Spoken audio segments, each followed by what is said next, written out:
जल्दी में था इसलिए टकरा गया। मेरी फ्लाइट छूट जाएगी। मेरे होते हुए तू फ्लाइट में तो क्या 2 मिनट इस एयरपोर्ट पे भी नहीं टिक सकता। और उसका टिकट। तू होता कौन है मेरी टिकट फाड़ने वाला? एक एयरलाइन का मालिक बनके खुद को बहुत बड़ा आदमी समझने लगा ना, अगले 10 मिनट में तुझे बर्बाद कर दूंगा, समझा? हेलो, मेरी बात सुनो। प्रिय यात्रियों, यह सूचित किया जाता है कि प्राइम एयरलाइन की सेवाएं अस्थायी रूप से रोक दी गई हैं। इसके कारण होने वाली असुविधा के लिए हमें खेद है। मतलब ये कोई मामूली आदमी नहीं है, अरे ये बहुत रईस और पावरफुल आदमी है। सुनो, सॉरी, माफ कर दीजिए सर। सॉरी सर, ऑनेस्टली अगर मुझे पहले पता होता ना सर, तो मैं खुद आपके लिए एक जेट अरेंज करता। Please forgive me sir. आइंदा से ऐसी गलती नहीं होगी। अब एयरलाइन ही नहीं है तो गलती कैसे हो सर?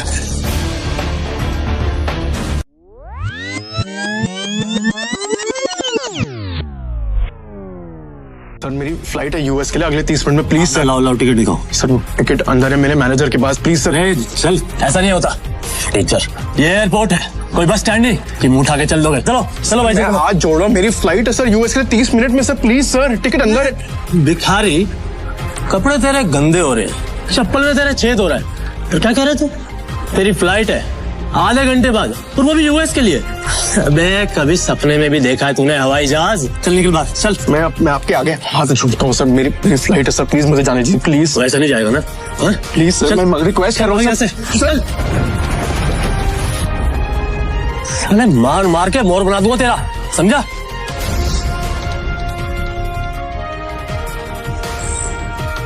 हेलो। तभी शिवम की पत्नी दृष्टि, जो शहर के सबसे अमीर खानदान से बिलोंग करती थी, अपने पति शिवम को सीआईएसएफ सिक्योरिटी गार्ड के आगे गिड़गिड़ाते हुए देख लिया। शिवम और दृष्टि सिर्फ नाम के पति पत्नी थे, क्योंकि इनकी शादी दृष्टि के दादाजी ने जबरदस्ती करवाई थी, जिसके बाद शिवम इनके घर में एक नौकर और घर जमाई बनकर रहने लगा।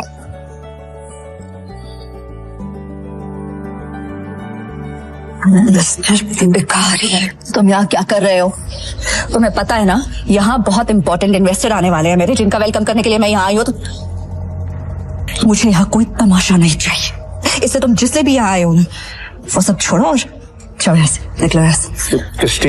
इमरजेंसी है, मुझे अमेरिका जाना है, मेरे पास टिकट भी है, लेकिन ये लोग अंदर नहीं जाने दे रहे हैं। प्लीज मेरी मदद करो प्लीज। मुझे हाथ लगाने के बारे में सोचना भी नहीं। अमेरिका जाना है तुम्हें? मुझे अमेरिका की स्पेलिंग सुनाओ एक बार। स्पेलिंग आती है अमेरिका की? मुझे उस बेवकूफ का नाम बताओ जिसने तुम्हारी अमेरिका की टिकट करवाई। और शिवम जो एक छोले कुलचे बेचने वाला मामूली सा लड़का है, उसका अमेरिका से क्या रिश्ता हो सकता है? चुपचाप ऑफिस जाओ और जिन इन्वेस्टर्स को मैं लेकर आ रही हूँ उनके नाश्ते पानी की तैयारी करो। कोई भी गड़बड़ करने से पहले एक बार सोच लेना, वरना देश छोड़ के जाना तो बहुत दूर की बात है, ये शहर और अपना घर छोड़ के जाने से पहले 100 बार सोचोगे। ऐसी हालत करूंगी मैं तुम्हारी नौकरी कांप उठेगी। आखिरी बार कह रही हूँ, इमरजेंसी है, प्लीज हेल्प मी। तभी दृष्टि के साथ आया उसका बिजनेस पार्टनर ऋषभ। दृष्टि से कहता है, किस गरीब भिखारी आदमी से मुंह लगा रही है? सिर्फ 50 रुपए तो भगाओ यहाँ से। मुझसे बात करना, ये मेरी बीवी है, समझा तू? ये क्या कह रहा है दृष्टि, ये तुम्हारा हस्बैंड है? ऋषभ का यह सवाल सुनकर दृष्टि कुछ सेकंड के लिए ब्लैंक हो गई, लेकिन फिर उसने बड़ी हिम्मत करके कहा, Come on Rishabh, like seriously, look at him. तुम किसकी बात पर यकीन कर रहे हो? इसकी हालत देखो। जिस इंसान के पास खड़े रहने में मुझे शर्म आए, तो मैं सच में लगता है कि वो मेरा पति होगा। चंदा मांगने आया होगा शायद। कुछ पैसे दो और रफा दफा करो इससे, क्योंकि ये इंसान मेरा पति हो ही नहीं सकता। उस समय दृष्टि को शिवम ने पहली बार सिटी हॉस्पिटल में तब देखा था जब वो वहां अपनी मां मृणाल का इलाज कराने आया था।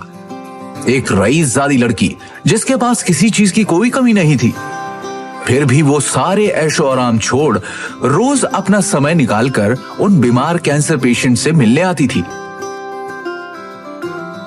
दृष्टि उनके गले लग गई और बाकी सारे पेशेंट्स भी दृष्टि को अपना प्यार भरा आशीर्वाद देने लगे। और ये चीज जब शिवम ने देखी तो दृष्टि की दरियादिली ने उसका दिल छू लिया और वो उसी पल अपना दिल दृष्टि को दे बैठा। लेकिन किसे पता था कि किस्मत उन्हें सच में मिलाने वाली है।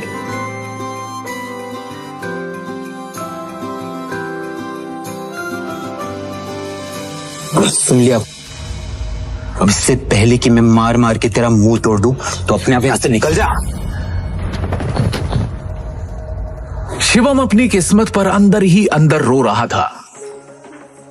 वो यहां से निकलने ही वाला था कि तभी अचानक एक काले रंग की कार एयरपोर्ट के बाहर आकर रुकती है, जिसमें से शहर के बड़े बिजनेसमैन नितिन रायजादा निकलते हैं और उनकी नजर सीधे शिवम पर पड़ती है और वो शिवम को देखते ही उसकी ओर दौड़ते चले जाते हैं।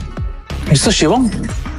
हाँ सर, आपने मुझे पहचाना? मिस्टर रायजादा को कौन नहीं जानता था। दृष्टि उन्हें देखते ही पहचान गई थी, पर उन्हें शिवम से बात करता देख दृष्टि और ऋषभ दोनों के होश उड़ गए। मिस्टर रायजादा जैसा बड़ा आदमी उस भिखारी को कैसे जानता है? मैं भी यही सोच रही हूँ। मिस्टर रायजादा ऑलमोस्ट 5,000 करोड़ की प्रॉपर्टी के मालिक है, तो फिर ये इस भिखारी से बात क्यों कर रहे हैं? आई एम श्योर उनका ड्राइवर रहा होगा। हेलो, आप जल्दी आइए, इमीडिएटली।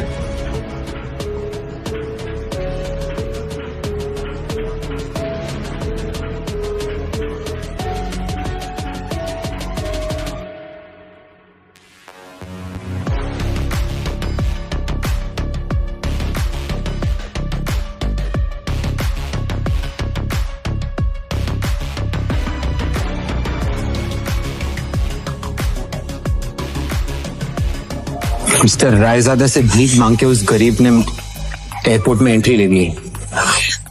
पता नहीं वो एयरपोर्ट जाके क्या करेगा।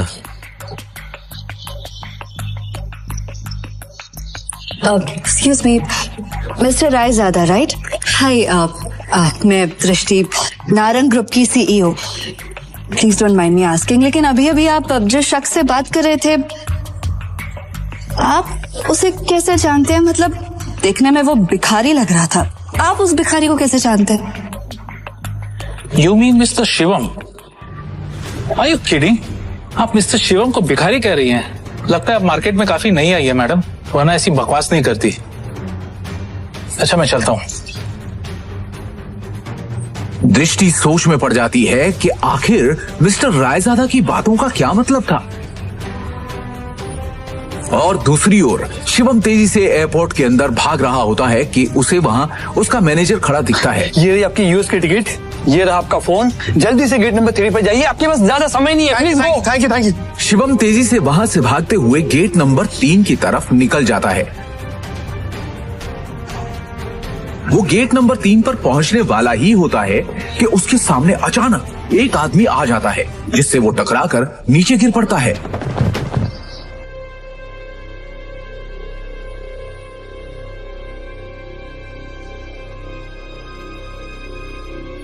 सर आप ठीक है? अबे अंदर है क्या? हाँ, अबे एयरपोर्ट है ये, कॉलोनी का कोई पार्क नहीं है, समझा? और इस बेकारी को यहाँ पे अंदर घुसते किसने दिया? हाँ, जल्दी में था इसलिए टकरा गया। मेरी फ्लाइट छूट जाएगी, मुझे जाने दीजिए please.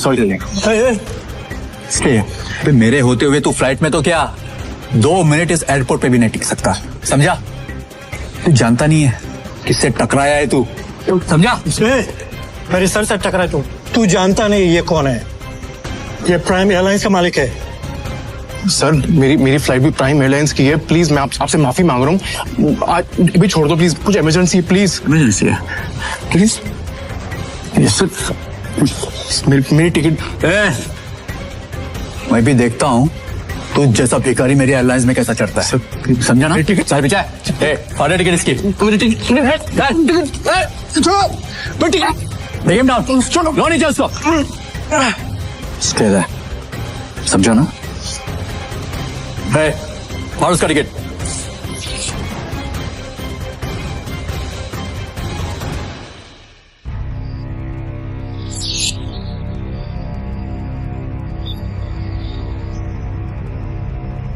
You better watch it, okay?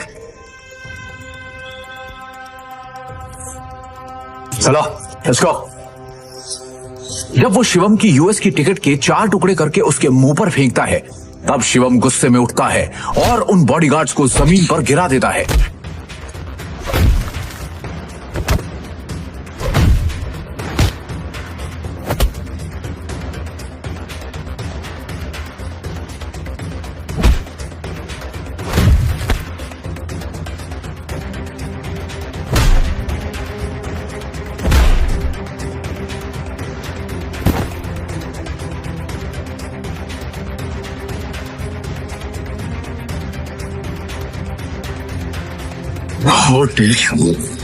तू होता कौन है मेरी टिकट फाड़ने वाला?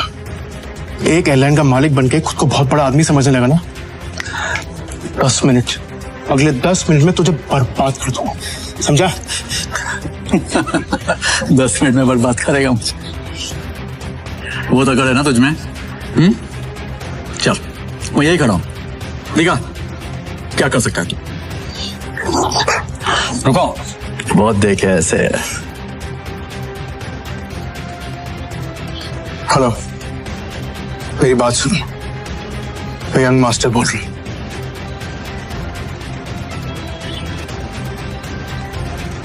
प्रिय यात्रियों, यह सूचित किया जाता है कि प्राइम एयरलाइन की सेवाएं अस्थायी रूप से रोक दी गई हैं।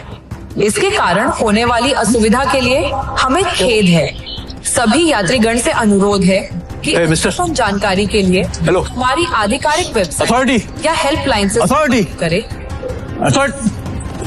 प्रिय बिना मेरे परमिशन और नोटिस के क्या अनाउंसमेंट कैसी हुई? सर, हमें ऊपर से इमीडिएटली ऑर्डर आया है, अस्थायी रूप से आपका लाइसेंस कैंसिल कर दिया गया। इसके कारण होने वाली असुविधा प्राइम एयरलाइन सब बैन हो चुकी है। आपको जो भी बात करनी है सर मिनिस्ट्री में अनुरोध है कि अद्यतन जानकारी के लिए हमारी आधिकारिक वेबसाइट या हेल्पलाइन से संपर्क करें। कहा था ना, 10 मिनट में तुझे बर्बाद कर दूंगा। मेरी एयरलाइन को बैन कर दूंगा। सड़क पर तू तो एक मामूली आदमी है यार। प्रिय यात्री, और तू ये सब कैसे कर सकता है? किया जाता है कि अरे मैं एक करोड़पति आदमी हूँ, अस्थायी पावर है मेरे पास। अरे मेरी एयरलाइंस को बैन करने के लिए प्राइम मिनिस्टर के खुद ऑर्डर्स चाहिए होते हैं। हमें खेद है। सभी बस एक कॉल करके है कि अद्यतन जानकारी के लिए तो सिर्फ तेरी एयरलाइन बैन, वेबसाइट या हेल्पलाइन। इंडिया में जो तूने फ्रॉड करके बैंक में पैसे जमा किए, याद है?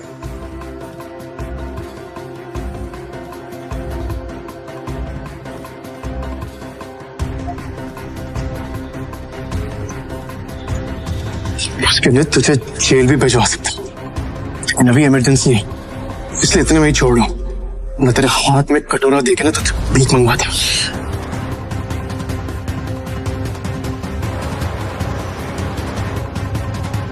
सर आपका यूएस पहुंचना बहुत जरूरी है। मैंने आपके लिए प्राइवेट जेट अरेंज कर दिया है, हमें अभी निकलना होगा। Sir private jet? मतलब ये कोई मामूली आदमी नहीं है, अरे ये बहुत रईस और पावरफुल आदमी है। सुनो, तुम्हारा नाम क्या है?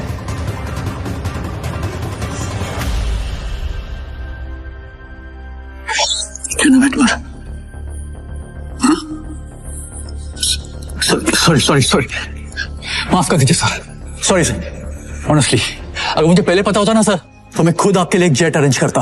Please forgive me sir. आइंदा से ऐसी गलती नहीं होगी सर। अब एयरलाइन ही नहीं है तो गलती कैसे हो सर?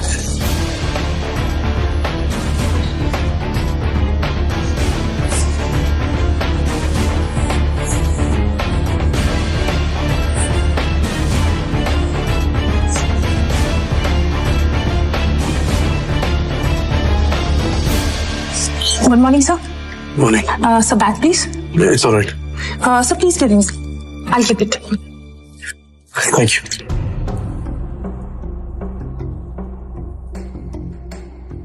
पर तभी यूएस से एक कॉल आती है।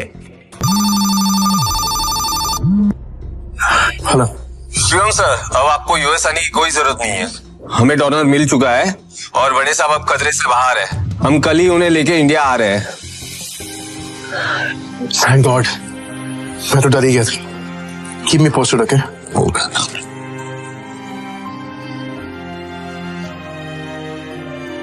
अब शिवम बिना टेंशन के एयरपोर्ट से निकलकर सीधा अपने ससुराल यानी नारंग मेंशन पहुंच गया।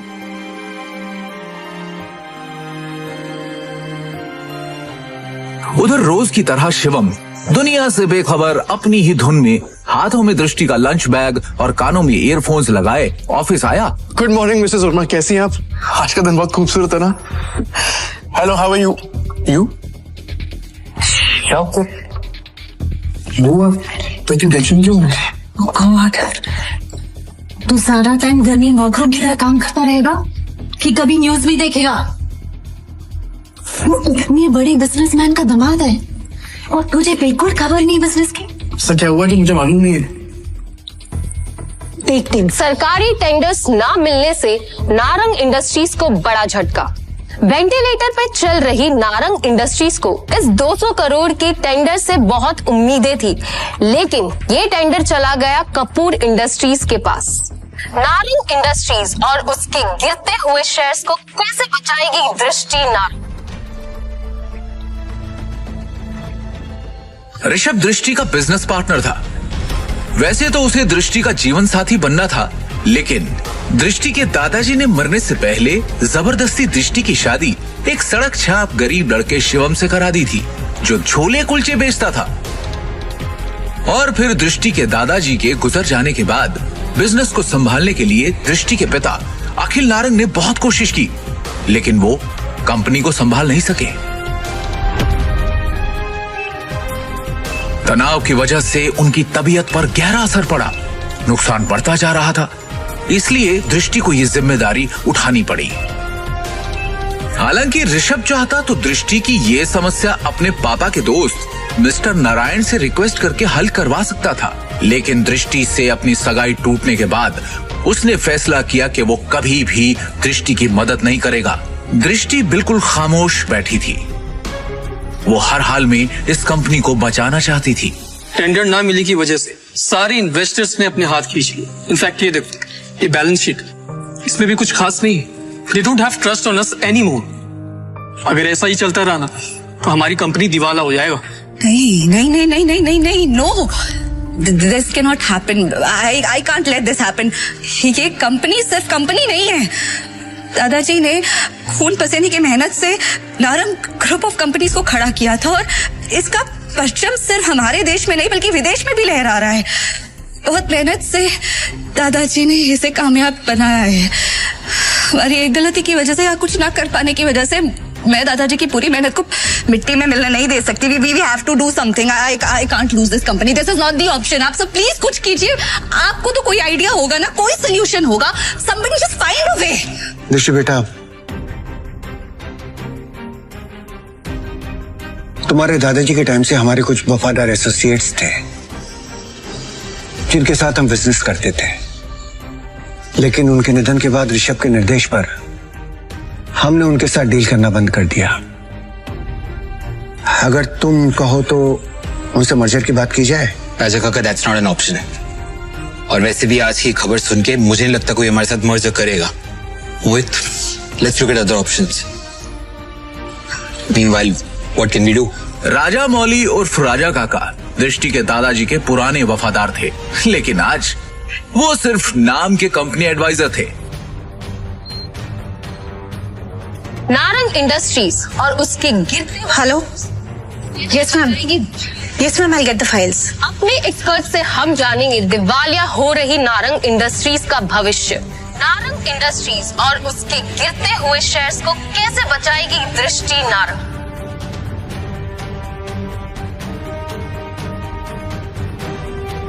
दृष्टि कहाँ पर है? शिवम, तुम घर जाओ, मुझे तुरंत ये फाइल्स देनी है मैम। दृष्टि से मिलना बहुत जरूरी है। I need to meet her right now, please. Shivam, जिद मत करो, घर जाओ। अब जा कर रही है? Meeting room. तभी मिसेस वर्मा दरवाजा खटखटाकर एक्सेस कार्ड की मदद से अंदर चली जाती हैं और उनके पीछे पीछे शिवम भी अंदर घुस जाता है। शिवम को इस तरह देखकर सभी लोग हैरान हो जाते हैं।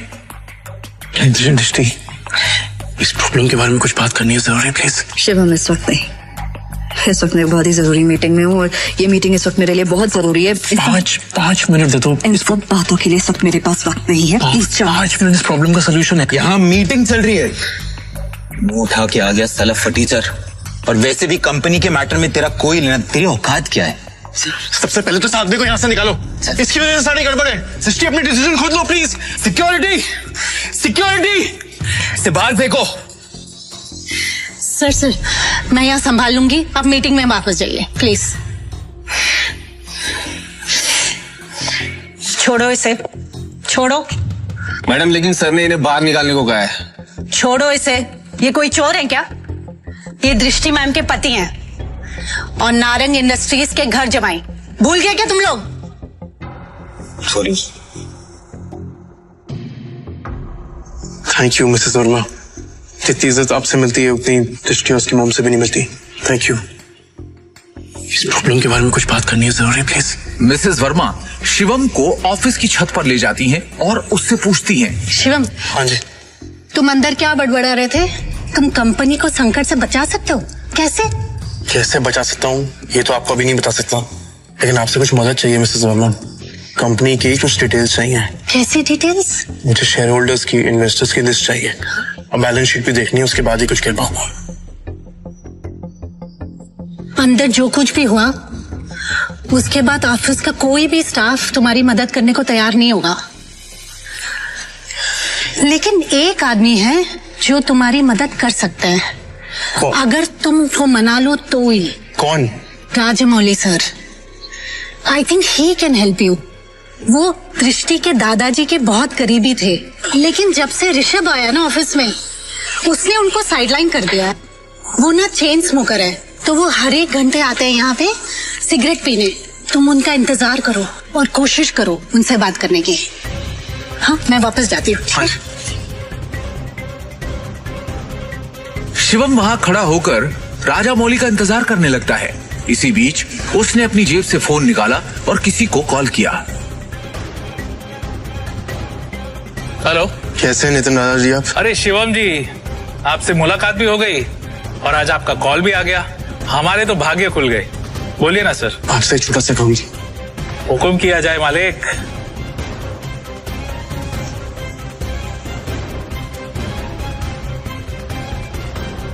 आप जल्दी से डिटेल्स बता करके मुझे कॉल कीजिए। रखता हूँ, बाय।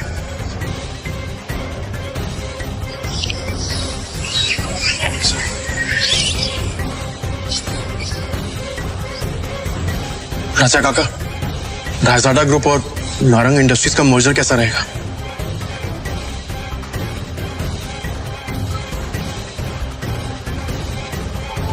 रायजादा, तुम इनके बारे में कैसे जानते हो? ये तो हमारे पुराने बिजनेस एसोसिएट्स थे। तुम्हें क्या पता इनके बारे में? इसके बाद शिवम ने राजा काका को कुछ ऐसा बताया कि उसे सुनने के बाद उनके होश उड़ गए। उन्होंने अपनी सिगरेट वापस रखी और शिवम को अपने साथ कॉन्फ्रेंस रूम ले गए।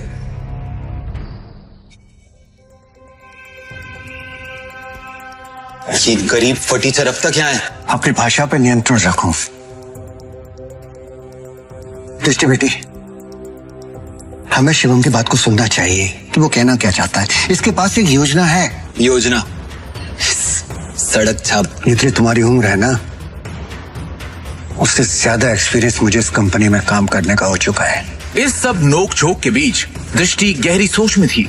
उसे अपने दादाजी की एक बात याद आ रही थी। दृष्टि बेटी, शिवम तुम्हारे लिए एक अच्छा जीवन साथी है और एक बात हमेशा याद रखना, जब भी तुम्हें या नारंग इंडस्ट्री पे कोई भी परेशानी आई तो शिवम ही तुम्हें उससे बाहर निकालेगा। आप कहना क्या चाहते हैं? इनफ। शांत हो जाइए आप सब, प्लीज प्लीज थोड़ी देर के लिए चुप हो जाइए। और ऋषभ तुम भी चुप रहो। भूलिए मत आप सब लोग, इस कंपनी की बॉस अब भी मैं हूं। डिसीजन मेकिंग पावर मेरे हाथ में है, होगा वही जो मेरा फैसला होगा। शिवम तुम कहो तुम्हें क्या कहना है? हाँ शिवम जी, क्या बैठो।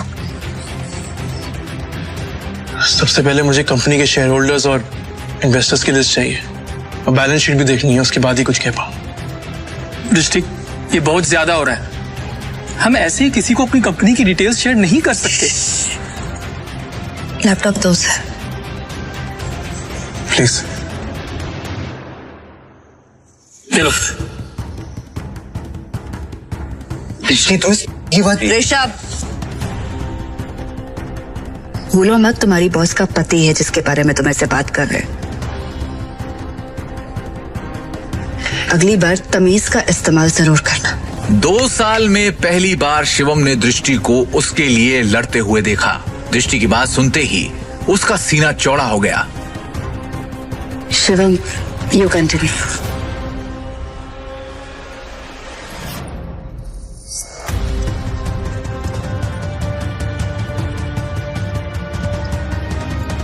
बैलेंस शीट की कुछ ट्रांजैक्शन पे मुझे शक है। इन्वेस्टर्स जिस तरह कंपनी छोड़ के जा रहे हैं उसका भी एक पैटर्न है। कुछ तो गड़बड़ है यहाँ पे। अरे क्या बकवास कर रहा है, कुछ भी बोल रहा है यार। हवा में बात करना बंद करो और ये बताओ कि गिरते शहर को कैसे रोके। हमें हमारे कंपनी से सारे शेयर बाय करने होंगे, सिंपल। अरे वाह, एकदम शानदार और नया आइडिया तुम्हारा। तुम्हें क्या लगता है? अरे इसे क्या लगता है कि हम लोग ने इस बारे में सोचा नहीं होगा? शांत हो जाओ। शिवम, फंड्स कहाँ हैं हमारे पास? 1 मिनट दो मुझे, बस 1 मिनट। इतना कहकर शिवम ने अपने फोन से एक नंबर मिलाया और उसके बाद जो उसने फोन पर कहा उसे सुनकर सबके होश उड़ गए। ऋषभ और मोहित की आंखें फटी की फटी रह गई। मिस्टर टोकस, मेरी बात ध्यान से सुनिएगा। सबसे पहली बात, राजाडा ग्रुप से नारंग इंडस्ट्रीज को फौरन 500 करोड़ ट्रांसफर कीजिए।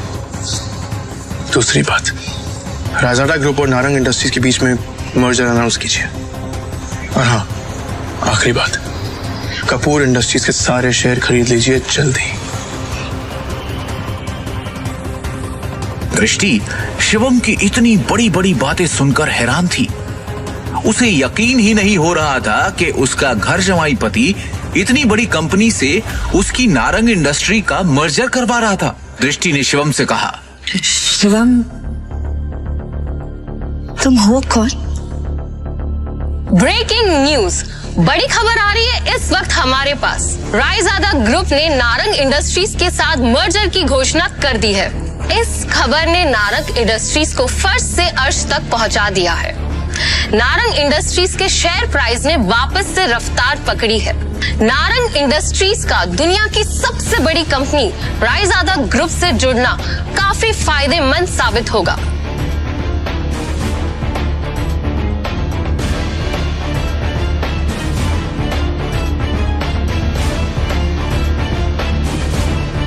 क्या दृष्टि को मिलेगा शिवम से अपने सवाल का जवाब? आखिर क्या राज छुपा है शिवम की असलियत के पीछे? रायजादा ग्रुप से शिवम का क्या रिश्ता है?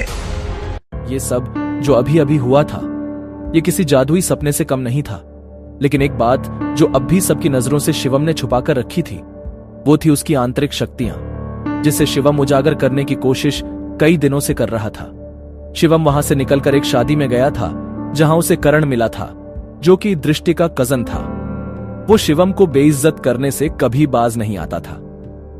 शिवम और उसके बीच नोक-झोंक कई समय से चलती आ रही थी, लेकिन उस दिन शिवम ने करण की बेइज्जती पूरे रिश्तेदारों के सामने कर दी और वहां से घर चला गया।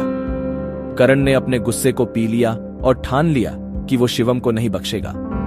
दूसरी ओर अपना खाना खत्म करके शिवम ने अपने बर्तन धोए और फिर वो अपने बेड पर आराम करने बैठ गया। ध्यान या मेडिटेशन करने की महारत उसने पिछले कुछ सालों में ही पाई थी। शिवम के लिए मेडिटेशन उसके शरीर के अंदर दिन भर में जमा हुई गंदगी बाहर निकालने का एक जरिया है।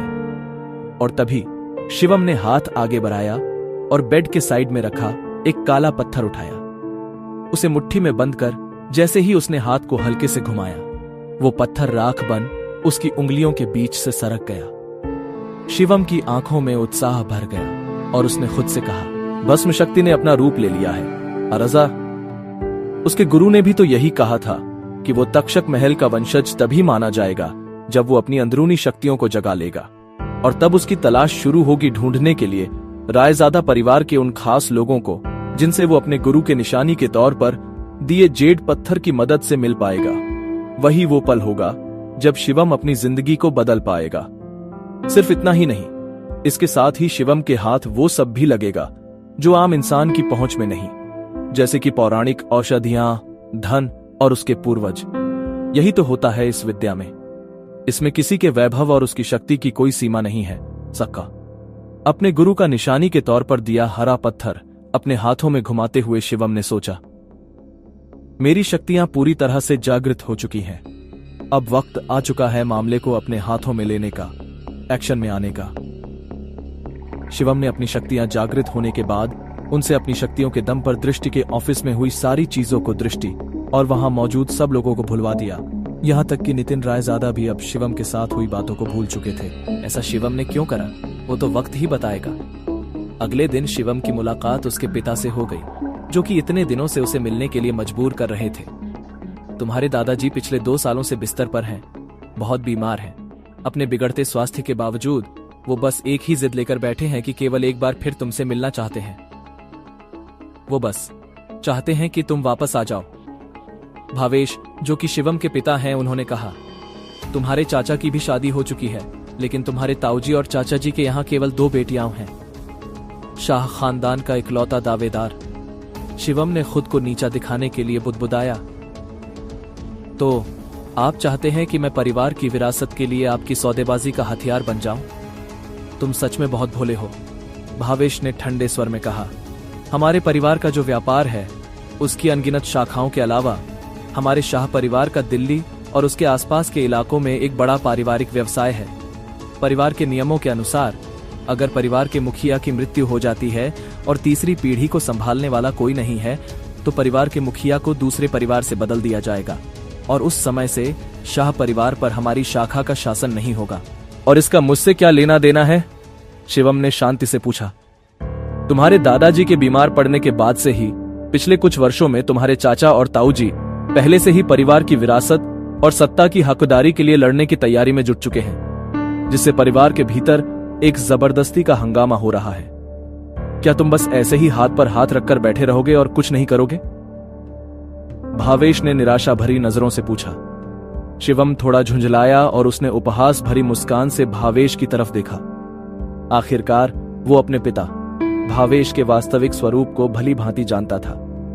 सत्ता के लिए वो दूसरों की भावनाओं की परवाह किए बिना वो सब कर सकते थे जो जरूरी बन जाए। शिवम, तुम खुद ही सोचकर देखो कि क्या तुम वाकई में इस छोटे से नारंग परिवार में रहना चाहते हो और जिंदगी भर इस तरह अपमानित होना चाहते हो? भावेश ने शिवम से पूछा। कल नारंग परिवार की शादी के दौरान तुम्हें इतना बड़ा अपमान सहना पड़ा। भावेश ने कहा, क्या तुम उनसे बदला लेने की शक्ति नहीं चाहते? क्या तुम नहीं चाहते कि तुम्हें वो रुतबा, वो शोहरत, वो ताकत मिल जाए कि तुम जब चाहो तब पूरे नारंग परिवार को अपने सामने पैरों पर घुटने टेकने के लिए मजबूर कर दो? भावेश के ये कहते ही शिवम ने उसकी तरफ देखा और फिर एक गहरी सोच में डूब गया। भावेश ने अपने चालाक स्वभाव का इस्तेमाल कर शिवम से अनुनय किया, लेकिन इसके बावजूद भी शिवम ने सिर्फ अपना सिर हिलाया और कुछ नहीं कहा। मुझे पता है कि तुम मुझसे अपने दिल की गहराई से नफरत करते हो। तुम चाहो तो जीवन भर मुझसे नफरत कर सकते हो और मुझे अपने पिता के रूप में स्वीकार नहीं करना चाहते हो तो वो भी मत करो। भावेश ने गंभीरता से कहा, केवल एक चीज है जो तुम्हें करने की जरूरत है, वो है शाह परिवार में वापस आना और अपने दादा को पहचानना। फिर तुम शाह परिवार से वो लेने में सक्षम हो जाओगे जो तुम चाहते हो और उस शक्ति के साथ तुम जो चाहो वो कर सकते हो। दिखने में इतनी सिंपल सी शर्त है, पर ये एक बहुत बड़ा मौका है जो तुम्हारे लिए शोहरत और ऊंचाइयों के सारे रास्ते खोल देगा। क्या तुम अब भी इसे स्वीकार करने को तैयार नहीं हो? शिवम ने स्पष्ट रूप से कहा, मुझे आपकी सहायता की कोई जरूरत नहीं है। मैंने वास्तव में तब तुम्हारे और तुम्हारी मां के साथ गलत किया था, लेकिन अगर तुम मेरी जगह होते तो शायद तुम भी ऐसा ही करते। एक आदमी जीवन में सब कुछ खो सकता है, हालांकि केवल एक चीज जो उसे नहीं खोनी चाहिए वो है वो शक्ति जो उसके हाथों में है। शिवम ने अपना सिर हिलाया और बेहद निराशा में आह भरी। पूरे 1 दशक के बाद भी भावेश को अभी भी उसने उसके और उसकी मां के साथ जो किया उसके लिए किसी प्रकार का पछतावा या अपराध बोध महसूस नहीं हो रहा था। शिवम ने खड़े होकर जाने से पहले कहा, मैं वापस जाने और अपने दादाजी से मिलने का समय चुनूंगा। हालांकि शाह परिवार के मामले का मुझसे कोई लेना देना नहीं है। ठीक है, तुम जा सकते हो। मैंने तुम्हें पहले ही शर्तें बता दी है और तुम्हारे जवाब का इंतजार रहेगा। मुझे पता नहीं क्यों ये यकीन है कि तुम अंत में अपना विचार बदल दोगे। हाँ, आपने जो कहना है या करना है वो कीजिए। नोएडा सिटी, पूर्वी जिला, रायजादा ग्रुप बिल्डिंग। इमारत के प्रवेश द्वार पर पहुंचकर शिवम गेस्ट हॉल में चलने के लिए आगे बढ़ा। सर, क्या मैं पूछ सकती हूं आप किसे ढूंढ रहे हैं? रिसेप्शनिस्ट ने विनम्रता से पूछा। मैं आपके डायरेक्टर नितिन रायजादा से मिलने आया हूं, शिवम ने शांति से कहा। आप डायरेक्टर रायजादा से मिलने आए हैं? क्या आपके पास अपॉइंटमेंट है? उस रिसेप्शनिस्ट ने फिर पूछा। कैजुअल स्ट्रीट वियर टाइप के कपड़े पहने शिवम किसी ऐसे व्यक्ति की तरह नहीं दिख रहा था जिसके पास डायरेक्टर नितिन रायजादा जैसे बड़े आदमी से बात करने की योग्यता भी हो। मिलना तो दूर की बात थी। आप उन्हें सिर्फ मेरा एक मैसेज दे दीजिए और जैसा मैं कह रहा हूं बिल्कुल आप वैसा ही उनसे कहिए। उन्हें बताइए कि मैं चेतन आनंद रायजादा का दोस्त हूं। ठीक है, आप प्लीज कुछ देर वेट कीजिए। भवन के दूसरी ओर डायरेक्टर के ऑफिस में एक असाधारण स्वभाव वाला एक मध्यम आयु वर्ग का व्यक्ति कुछ डॉक्यूमेंट्स और फाइल्स की जांच कर रहा था। कम इन। अनुमति मिलने के बाद एक युवा पुरुष सेक्रेटरी ऑफिस के अंदर आया और उसने नर्म तरीके से सम्मानपूर्वक कहा, डायरेक्टर सर, फ्रंट डेस्क से मैसेज आया है कि कोई आपको ढूंढ रहा है। Front desk? दिन के इस वक्त मेरा कोई अपॉइंटमेंट नहीं है ना? देखो, वो जो कोई भी है, मुझे नहीं, अपने लिए परेशानी ढूंढ रहा है शायद, और इसके लिए तुम्हें यहाँ आने और हर वो इंसान जो मुझसे यहाँ मिलने आए उसके बारे में मुझे बताने की जरूरत नहीं है, समझे? सर, वो एक्चुअली, सेक्रेटरी थोड़ा सा हिचकिचाया और फिर उसने कहा, सर, उस आदमी ने आपको एक मैसेज देने के लिए कहा है। उसने कहा है कि वो किसी चेतन आनंद रायजादा का दोस्त है। मुझे लगा शायद आपका कोई फैमिली मेंबर है या कोई रिश्तेदार जो आपको ढूंढते हुए आया है, इसीलिए सर मैं रिपोर्ट करने आ गया। चेतन आनंद रायजादा? और उसने गंभीरता से सेक्रेटरी को देखा। आखिरकार चेतन आनंद रायजादा उसके दादा और दिल्ली के मशहूर रायजादा परिवार के पितामह थे। पूरे शाही शहर में केवल रायजादा परिवार के प्रत्यक्ष वंशज ही अपने दादा के नाम का हिस्सा जानते थे। उनके पूरे नाम की तो बात ही छोड़ दें। कैसा दिखता है वो आदमी जो नीचे आया है? नितिन ने पूछा। सेक्रेटरी ने तुरंत जवाब दिया, यंग है सर, यही कोई 23-24 साल का होगा। उसे इसी वक्त पूरे सम्मान के साथ यहाँ मेरे ऑफिस में लेकर आओ। नितिन ने थोड़ा कंफ्यूज्ड स्टेट में सेक्रेटरी को ऑर्डर दिया। 5 मिनट बाद शिवम को सेक्रेटरी द्वारा 36वीं मंजिल पर डायरेक्टर के कार्यालय में लाया गया और जैसे ही शिवम ऑफिस के अंदर आया वो नितिन के सामने एकदम भरकर बैठ गया। उस अधेड़ उम्र के व्यक्ति जो उस कंपनी का डायरेक्टर है, उसने उसे गंभीर भाव से देखा। क्या मैं पूछ सकता हूं आप कौन हैं सर? क्या आप इसे पहचानते हैं? शिवम ने वो हरा जेड पत्थर जो उसे निशानी के तौर पर गुरुजी से मिला था उसे निकालते हुए कहा। उस जेड पत्थर की सतह को जटिल पैटर्न के साथ उकेरा गया था जबकि चरित्र रायजादा को केंद्र में अंकित किया गया था। ये तो... नितिन ने हैरान भाव से उस हरे पत्थर को देखा। उसका दिमाग अभी भी अस्पष्ट था और उसमें हजारों सवाल थे। ये जेड शहर के रायजादा परिवार से किसी की पहचान और कनेक्शन का प्रतीक है। ऐसे केवल कुछ ही पत्थर तैयार किए गए थे, यहां तक कि खुद नितिन के पास ऐसा एक भी नहीं था। अब कृपया एक क्षण प्रतीक्षा करें, तब तक मैं आनंद जी को आमंत्रित करता हूं, नितिन ने सम्मानजनक स्वर में कहा। इस युवक को नाराज करने की हिम्मत नहीं थी उसमें, जो अभी भी उसके लिए एक राज था। शिवम ने हां में सर हिलाया। कुछ ही समय बाद नितिन सफेद बालों और दाढ़ी वाले एक बूढ़े व्यक्ति उनके साथ ऑफिस में लौटा। नितिन थोड़ा पीछे हुआ और वो आगे आए। नितिन सिर्फ बिजनेस के प्रबंधन का प्रभारी था। दूसरी ओर उसके परिवार के रहस्यों से संबंधित अन्य सभी मामलों को आनंद जी द्वारा नियंत्रित किया जाता था, जिसे नितिन के पिता ने भेजा था। वो बूढ़ा करीब 60 की उम्र का होगा, लेकिन उनकी चाल में सर्प जैसी तेजी थी। इसके अलावा उनकी तेज आंखें जोश से भरी थी, जबकि उनके शरीर में उच्च आत्माओं का उत्सर्जन था। शिवम के हाथ में जेड टोकन को करीब से देखते हुए बूढ़े ने एक सांस लेने से पहले अविश्वास में देखा और अपना परिचय दिया। मैं हूं जतिन आनंद। क्या मैं आपका शुभ नाम जान सकता हूं sir? Shivam. Brother Shivam Raizada group के लिए जेड टोकन लाए हैं। मुझे माफ करें, लेकिन क्या मैं आपकी पहचान का परीक्षण कर सकता हूं? जरूर। शिवम ने हाँ में सिर हिलाया।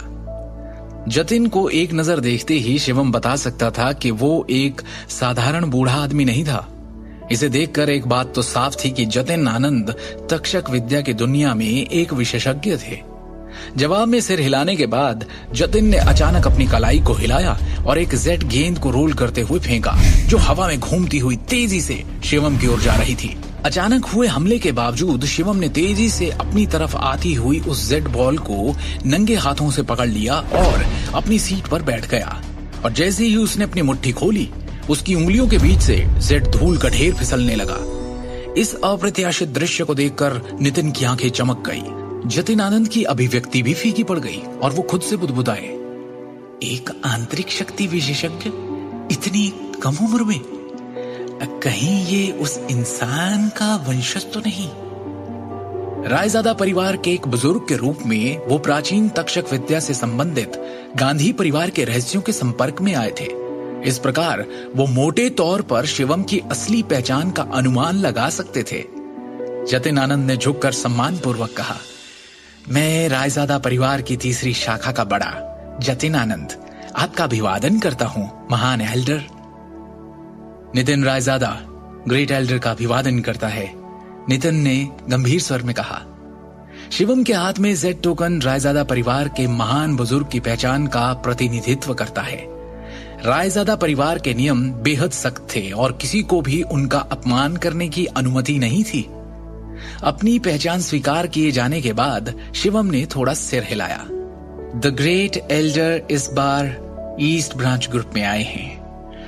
क्या मैं आपके लिए कुछ कर सकता हूं? जतिन ने गंभीरता से पूछा और उनके इस सवाल पर शिवम के अंदर हजारों बातों का तूफान सा उठ पड़ा। शिवम को पता है कि वो रायजादा ग्रुप के ऑफिस में क्यों आया है, उसे उनसे क्या मांगना है, पर इससे पहले कि वो अपनी बात कहता, उसका फोन बज उठता है।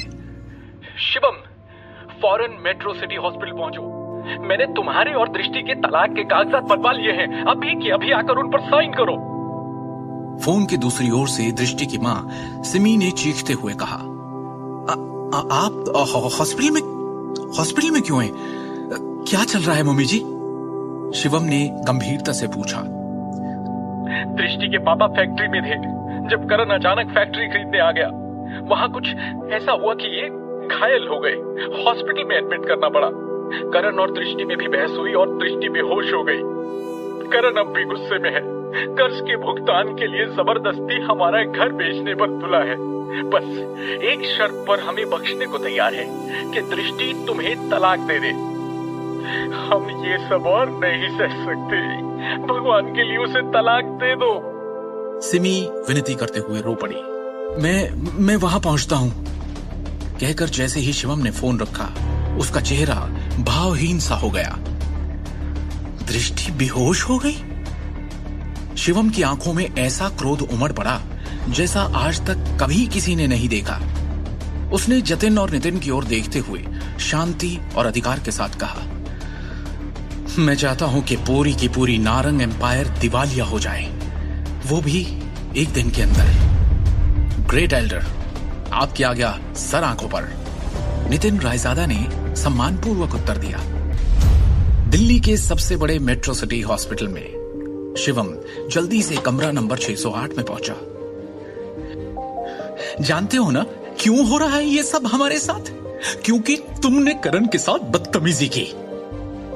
सिमी शिवम की ओर उंगली उठाकर गुस्से में बोलती जा रही थी। अरे क्या जरूरत थी?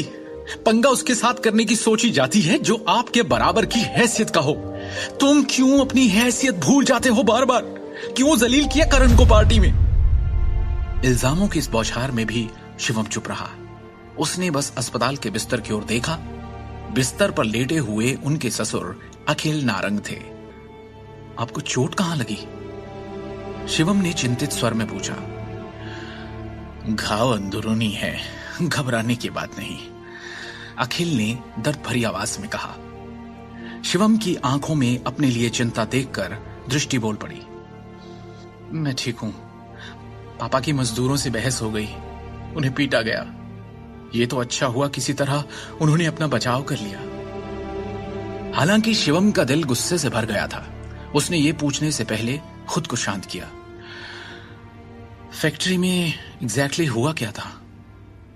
दृष्टि इस बारे में बात नहीं करना चाहती थी। उसने बस एक भारी सांस भरी।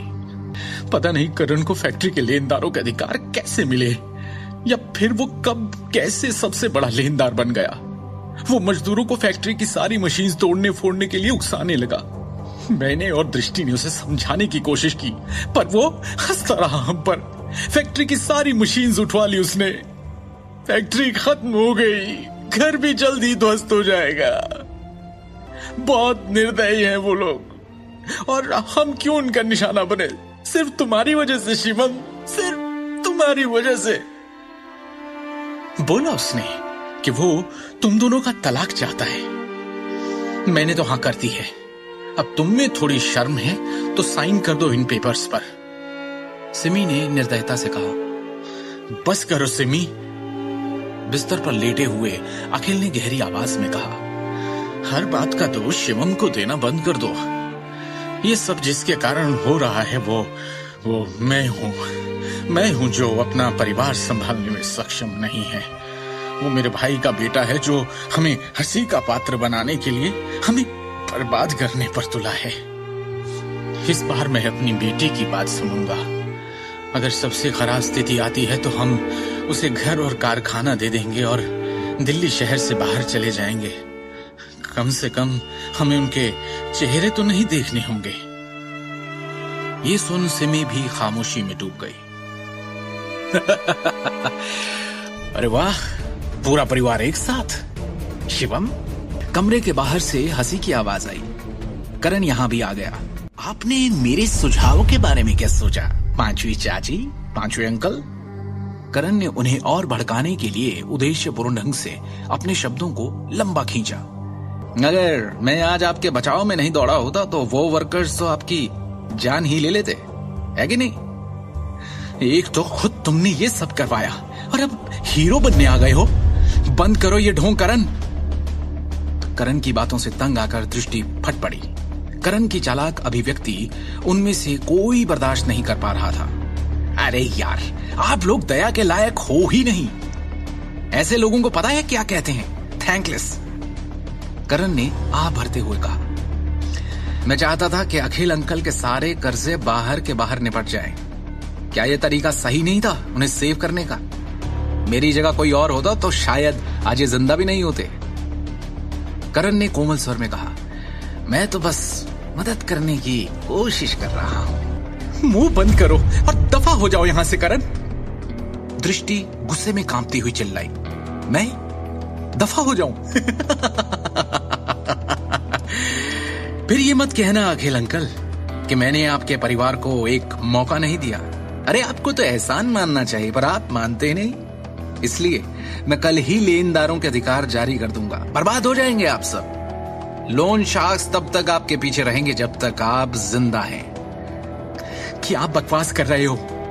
फैक्ट्री, घर और गहने गिरवी रखवा कर हम अपने सारे कर्जे चुका सकते हैं। क्यों पीछे पड़ेंगे लेनदार हमारे? दृष्टि ने सवाल किया तो करण ने गर्व से भरी मुस्कान दिखाते हुए कहा। उस घटिया ज्वेलरी प्रोसेसिंग फैक्ट्री के सभी उपकरण टूट गए हैं। एक कौड़ी की औकात नहीं, उसको गिरवी कहां रखोगे? इसके अलावा तुम लोगों को अभी भी साइट के किराए का हिसाब देना होगा। अगर इसे ठीक से नहीं सुलझाया तो अखिल अंकल पर धोखाधड़ी का आरोप भी लगाया जा सकता है, और हाँ, जेल भी हो सकती है। बोल लिया जो बोलना था, अब निकलो यहां से। शिवम ने करण को भाव शून्यता से देखा। करण चिल्लाया और अचानक गुस्से में आकर अपनी हथेली की मुट्ठी बनाकर शिवम के चेहरे की तरफ जैसे उड़ाई। ठाक की आवाज के साथ शिवम ने उसकी मुट्ठी एक झटके में अपनी हथेली से रोकी और बिना दया के एक झटके में उसे उल्टा घुमा दिया। बेइज्जती, हैरानी और गुस्से के घूंट पीकर उसने जहर उगलते हुए कहा, तेरी ये मजाल, तूने मुझे हाथ लगाया, मुझे, करण नारंग को। उसने दृष्टि के परिवार की ओर देखकर कहा, और तुम लोगों को भी नहीं छोड़ूंगा मैं। इस परिवार की कहानी अब खत्म समझो। अब तुम में से कोई नहीं बच सकता। अभी उसके साथ जो हुआ, करण को अब भी उस पर यकीन नहीं हो रहा था। बौखलाया हुआ, हड़बड़ाता हुआ उन्हें धमकी देकर वो वहां से तेज कदमों के साथ निकल गया। ये क्या कर दिया? किस पे हाथ उठा दिया? तुम्हें क्या लगता है ये कोई छोटी सी बात है? माफ कर देंगे वो लोग। अरे इसके बाद वो क्या करेंगे हमारे साथ, तुम सोच भी नहीं सकते। सिमी ने अत्यंत घबराकर डरे हुए लहजे में कहा, क्या जरूरत थी ये सब करने की? अब क्या होगा हमारा? कौन बचाएगा? बर्बाद कर देंगे ये लोग हमें। मैं इस मामले को अच्छी तरह से संभाल लूंगा, इसीलिए आपको अब और चिंता करने की जरूरत नहीं है। शिवम ने स्पष्ट शब्दों में आत्मविश्वास के साथ पूरे परिवार से कहा, करण या उसके परिवार वाले हमारा कुछ नहीं बिगाड़ पाएंगे। क्या कर लोगे तुम? क्या तुम इस लायक हो? सिमी ने एक ठंडी मुस्कान के साथ व्यंग्यात्मक लहजे में कहा, तुम्हारी तो इतनी हैसियत भी नहीं कि उस समय शिवम ने सिमी की तरफ अपनी भावहीन निगाहें घुमाई और उसके शब्दों को चुप कर दिया। उसकी आंखों से जैसे सिमी की आंखें मिली, उसे ऐसा लगा जैसे शिवम आज पूरी तरह से एक अलग इंसान बन गया है। वो कांप गई। उसे डांटने के लिए जबान खोली थी, पर अब उसकी बोलती खुद ही बंद हो गई। शिवम ने दोबारा दृष्टि की ओर नम्रता के साथ देखा और प्यार से उसे आश्वस्त किया, फिक्र मत करो दृष्टि, अब कुछ बुरा नहीं होगा, मैं हूं ना तुम्हारे साथ। हालांकि दृष्टि को समझ नहीं आ रहा था कि क्या हो रहा है, फिर भी उसने अपने दिल में एक बड़ी गर्मजोशी महसूस की। शिवम ने धीरे से उससे पूछा, भरोसा है ना मुझ पर? इस सटीक क्षण में उसने पहली बार ऐसा महसूस किया कि वो उस पर भरोसा कर सकती है। हाँ है, उसने कहा और जवाब में सिर हिलाया। शिवम के करण पर हाथ उठाने का क्या अंजाम भुगतेगा दृष्टि का परिवार, या फिर शिवम सच में उन्हें बचा लेगा? क्या अपनी तक्षक विद्या का इस्तेमाल करने के लिए ये शिवम का पहला मकसद होगा? क्या अब नारंग परिवार शिवम का अलग रूप देखेगा? नारंग ज्वेलरी ग्रुप की इमारत की हर मंजिल पर आज एक असामान्य उथल पुथल थी। कर्मचारियों में अफरा तफरी मची थी। क्या चल रहा है? कॉर्पोरेशन में इतनी अफरा तफरी क्यों है? बड़े भाई साहब, क्या है ये सब? मैं गोल्फ खेल रहा था, अचानक एक के बाद एक हमारे कई बड़े क्लाइंट्स के कॉल्स आने शुरू हो गए कि वो नारंग ग्रुप के साथ अपनी डील रद्द करना चाहते हैं। इसके सिवा और तो कोई वजह नहीं है कि हमारी कॉर्पोरेशन अचानक इस तरह से लड़खड़ा जाए। अचानक नारंग परिवार के सबसे बड़े भाई और नारंग ग्रुप के डायरेक्टर अमिताभ नारंग ने सभी का ध्यान अपनी ओर आकर्षित करने के लिए जोर से खांसी की। सब लोग बहस करना बंद करें, पहले बिजनेस की बातें करें। इस तरह की समस्या को हल करने का हमेशा एक तरीका होगा। अमिताभ नारंग के चेहरे पर आज अलग ही भाव थे। जब से उन्होंने नारंग ग्रुप के डायरेक्टर का पद संभाला, तब से कॉर्पोरेशन बिना किसी रुकावट, गिरावट या बिना किसी नुकसान के सुचारू रूप से चलती आ रही थी, क्योंकि इससे पहले कभी किसी ने ऐसी हिला देने वाली स्थिति का सामना नहीं किया था। जैसे ही बैठक कक्ष तुरंत शांत हुआ, सभी ने चिंतित भावों से अमिताभ नारंग को देखा और उनके बोलने का इंतजार करने लगे। डायरेक्टर सर, आपने जिन डेटा की कैलकुलेशन मांगी थी वो आ गई है। हमारे कितने बड़े और पुराने क्लाइंट्स ने आज के आज हमारे साथ कॉन्ट्रैक्ट खत्म कर लिया है, अब बताओ मुझे। डायरेक्टर सर, आंकड़ों के अनुसार हमारे नारंग ग्रुप के शेयर्स में आज 30% से अधिक की गिरावट आई है और पहले ही क्रैश हो चुके हैं। इससे छोटे शेयरधारक घबरा गए हैं और अपने शेयर्स तुरंत वापस लेने का अनुरोध कर रहे हैं।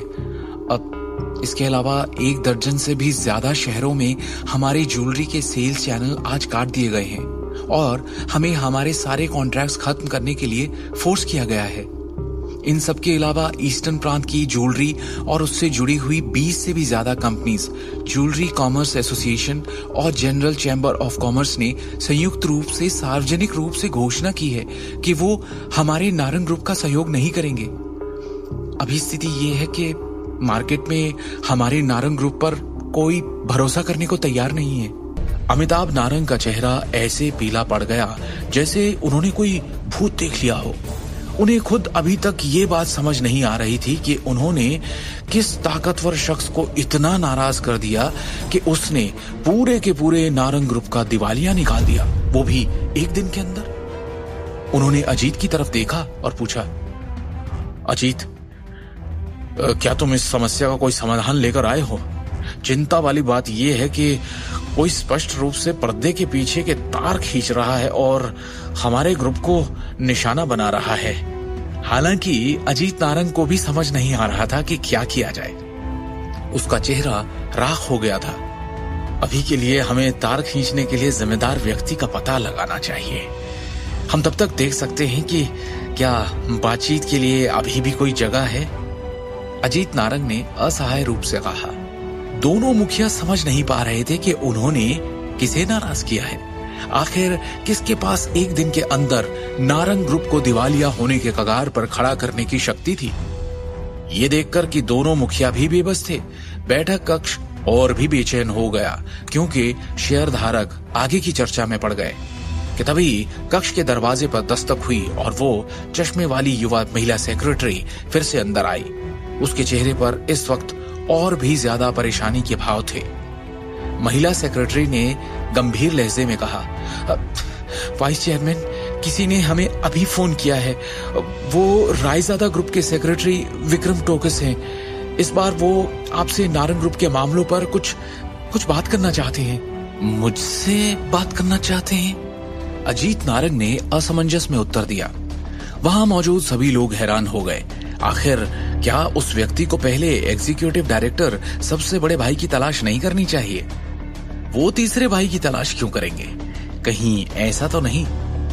इस वक्त सम्मेलन कक्ष में बैठे सभी लोग ये अनुमान लगा सकते हैं कि वो आदमी बड़े भाई से न मिलकर तीसरे भाई से मिलने क्यों आया होगा, क्योंकि सभी की संदेह भरी निगाहें अजीत नारंग पर जा टिकी थी। अजीत, क्या इस मामले का तुमसे कोई लेना देना है? क्या तुमने किसी भी तरह से रायजादा ग्रुप को ठेस पहुंचाई है? क्या मजाक है? आखिर नारंग ग्रुप का कोई भी शख्स रायजादा ग्रुप जैसे ताकतवर बिजनेस टाइकून से टकराने की हिम्मत कैसे कर सकता है? रायजादा ग्रुप के एक इशारे पर सारा नारंग ग्रुप एक चुटकी में दिवालिया हो जाएगा। तो फिर मैं कैसे? अजीत नारंग ने जल्दी से उनके साथ सभी संबंधों से इनकार कर दिया। हम जल्दी ही पता लगा लेंगे। आप फोन उठाओ और स्पीकर चालू करो। देखते हैं रायजादा ग्रुप का क्या कहना है। अमिताभ नारंग ने ठंडे स्वर में कहा। इस समय अजीत नारंग काफी दबाव में था। बिना किसी विकल्प के उसने सभी शेयरधारकों के सामने सेक्रेटरी विक्रम टोकस का फोन उठाया।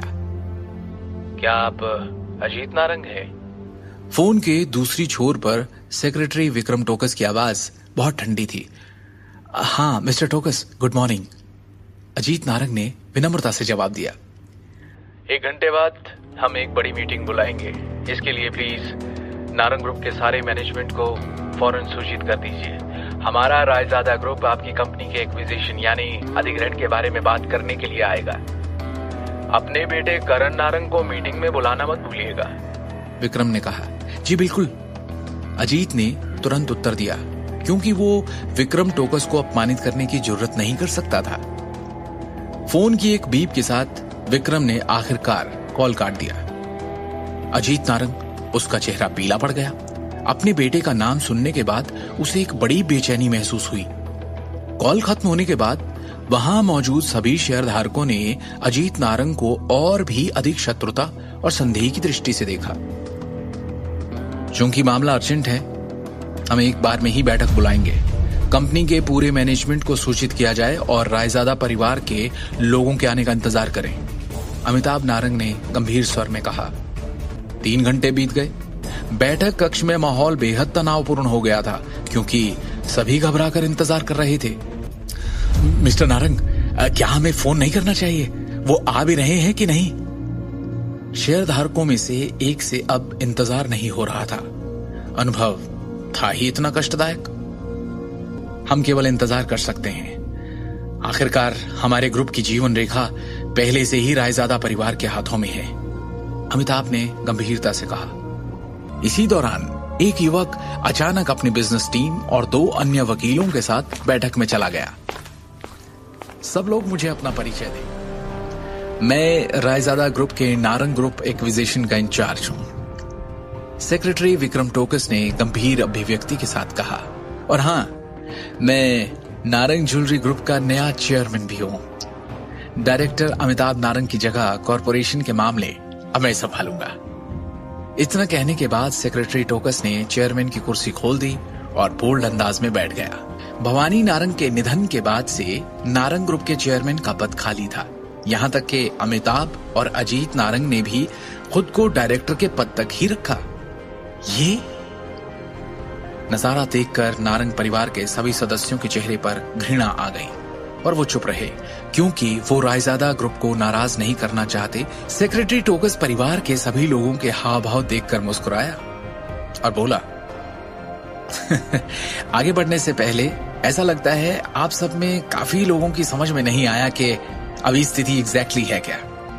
इस समय मेरे हाथों में नारंग की ज्वेलरी ग्रुप के 55% शेयर हैं। इसके अलावा मैं मैनेजमेंट के तहत 20 ज्वेलरी फैक्ट्रीज और 30 आभूषण फ्लैगशिप स्टोर्स के कंट्रोल में हूं। मेरा मानना है कि अगर मैं चेयरमैन का पद लेता हूं तो किसी को आपत्ति नहीं होगी, है ना? टोकस के ये शब्द एक ढोल की तरह लग रहे थे जो सभी के मन में गहराई से उतर गए, जिससे वो चुप हो गए। ये एक्विजिशन के दस्तावेज हैं, प्लीज आप सभी एक बार ध्यान से पढ़ लीजिए। टोकस ने दस्तावेज की कॉपियां सभी में बांटने का आदेश दिया। उपस्थित सभी शेयर धारकों ने दस्तावेजों को पढ़ते हुए और गहराई से विचार करते हुए गंभीर भाव प्रकट किए कि तभी शांति में विक्रम टोकस की आवाज फिर से आई, एक अलग अंदाज में। करण नारंग कौन है? आगे की कहानी जानने के लिए देखिए अगला एपिसोड सिर्फ पॉकेट एफएम के यूट्यूब चैनल पर, और शिवम द हिडन वॉरियर के सारे एपिसोड्स को सुनने के लिए डिस्क्रिप्शन में दी लिंक से डाउनलोड करें पॉकेट एफएम ऐप।